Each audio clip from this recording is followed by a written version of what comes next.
Hi you guys, my name is Sandy. For those of you that don't know me, you can find me at That1KetoChic.com. So anyway, I wanted to talk to you guys today about the keto rash. It's not something that is out there on the internet a lot. It's really hard to find information on it. And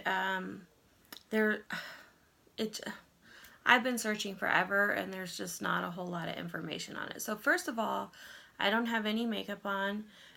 Because I've been getting little spots on my face, like right here and on my neck, and so I didn't want the makeup to irritate the rash. So first of all, I want to say that it's very, very itchy if you get it. I don't have any idea if that's what I actually have or not.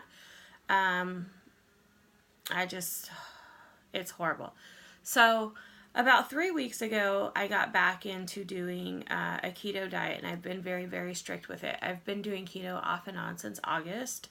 But like I said, about 3 weeks ago, I started again, and that's when my rash started. And at first it wasn't really bad, but now that it's gotten like really, really bad, and it's just so irritating. It's just like crazy. And I'm kind of just at the end of my rope what to do. So I've been searching and searching and searching online, trying to find information about it. Everybody has their own theory, what it's from, and how to get rid of it. So I just want to share a couple things with you, a couple things that I've run across. The first thing that I actually ran across when I was looking was a website said that what happens is when our body is entering a state of ketosis, like our body's getting ready to enter ketosis, our body releases acetone. Don't worry, like it's not acetone like fingernail polish remover, like your body's not making nail polish remover. That would be dumb. Anyways, that's kind of scary. But anyway, it's thought that when we sweat or do any kind of exercise, whatever, that this acetone is being released through our sweat, and thereby it's irritating our skin.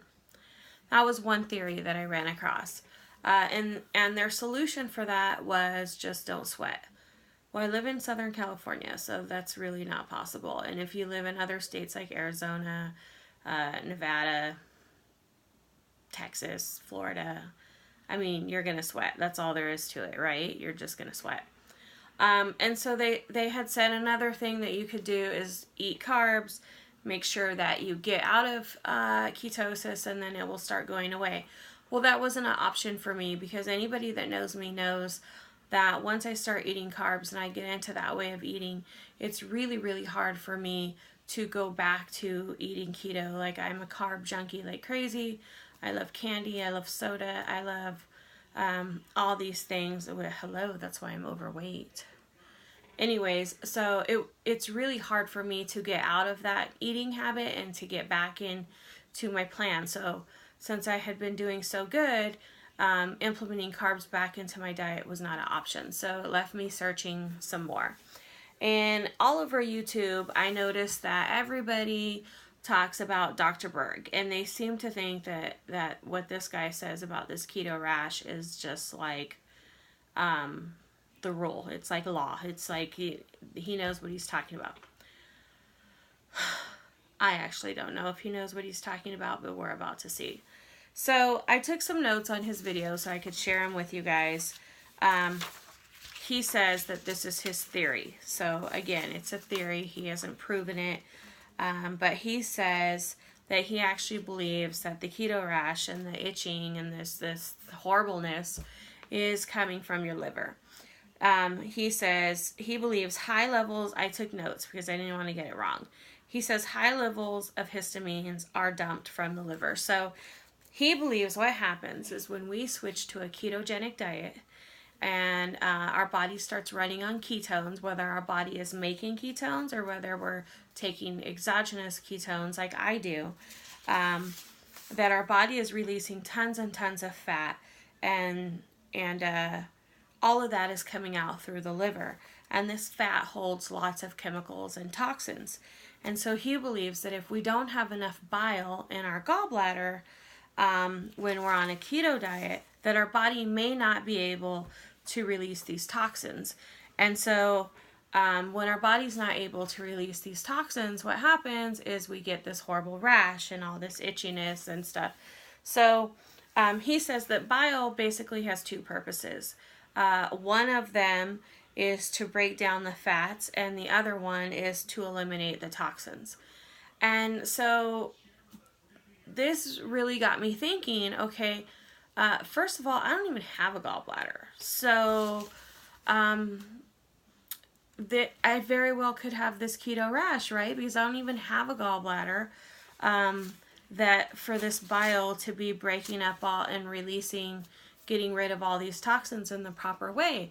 So I started thinking, well, maybe that's what is going on with me. And so he suggests getting purified bile salts. And he sells his own like gallbladder formula, whatever. It's like $30-something, and I ain't buying it. I've also been on tons of forums, and they've all said that they take ox bile salts. Some have had great success with it. Some, nothing has helped them. And so I thought, okay, well, I'm going to buy these ox bile salts from Amazon. They're like $8 or something like that. I don't know. They're super cheap. And I've also heard that you should buy digestive enzymes to also help. So I'm also going to buy those. I'm going to see what happens. So another theory that I've also heard, though, is that when you have a keto rash, it's because your body is lacking some kind of nutrient. And so you should take a multivitamin. So you better believe that I have been taking a multivitamin. It's not working.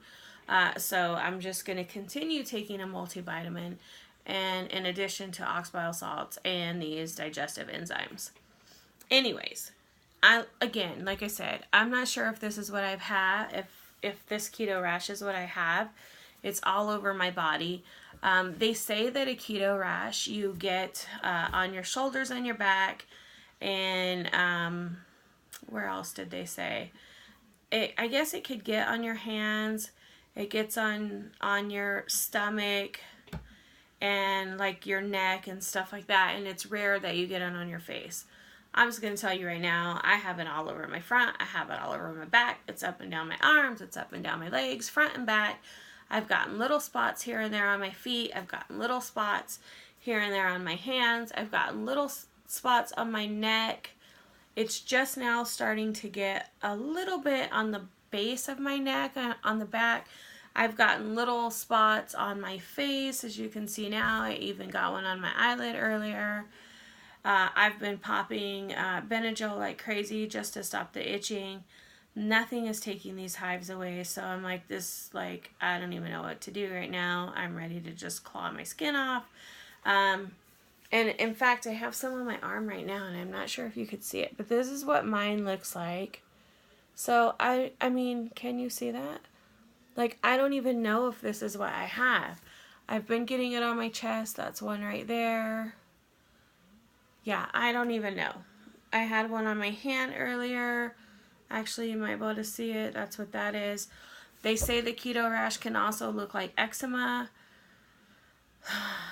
I just don't know. So if you guys have the keto rash, if you've dealt with this, you've successfully gotten rid of it, hit me up, drop me a message, find me on Facebook. I really don't give a shit how you find me. Just find me, tell me what you did. Or if you're like, hey girl, this ain't the keto rash, I think you have this, then tell me that too. Some things I already know it's not. It's not bed bugs, because I flipped my room upside down. I flipped my mattress upside down. I did everything you could possibly imagine. I vacuumed my fucking mattress. I vacuumed my box springs. I'm sorry, I just said the F word. I did everything. That's not it. I thought I had fleas from my dog. I gave her like 600 baths. That's not it. I thought maybe she was bringing something in that I was allergic to. That's not. I've never had any food allergies in my entire life. I've never really been allergic to anything except Tide detergent. I stay far away from that. I haven't been bit by anything. Like, seriously, these would have to be like 6,000 mosquitoes that tore my ass up for this to be bites. I have no idea. Some days it's bad, and some days it's like extremely bad. I just don't have a freaking clue. So if you have a clue, hit me up. Let me know. Let me know what you've tried that you've gotten rid of it. Let me know if you're still battling with it. I am just at a loss. I will update you guys when I finally get these things in the mail and I start taking them.